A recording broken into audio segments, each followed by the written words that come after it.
কাঞ্চন সারাদিন বসে আদর খায়, আদরে বাঁদর হয়ে যাব। কৃষ্ণের জন্মের পর তাদের সম্পর্ক প্রসঙ্গে কি বললেন শ্রীময়ী? 2024 সালে 7 পাকে বাধা পড়েছিলেন কাঞ্চন মল্লিক ও শ্রীময়ী চট্টরাজ।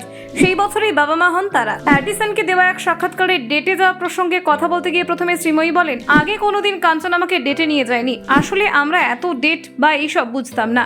ওই একটু চিঠি লিখে দিতাম আর সারাদিনের পর রাতে একটা মেসেজ থাকতো, ভালো আছিস বা খেয়েছিস।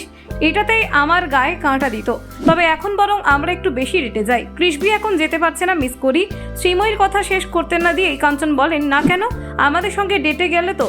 তখন বরকে শুধরে দিয়ে নায়িকা বলেন, আমাদের সঙ্গে ঘুরতে গেল, সেকেন্ডবার আবার হানিমুন করলাম। আর এখন কৃষ্ণবিকে পেয়ে যেটা হয়েছে, আনলিমিটেড আদর করতে পারি। আমার জীবনে আদরের এমন একজন পার্টনার এসেছে যেখানে কাঞ্চনের কোনো পসেসিভনেস নেই।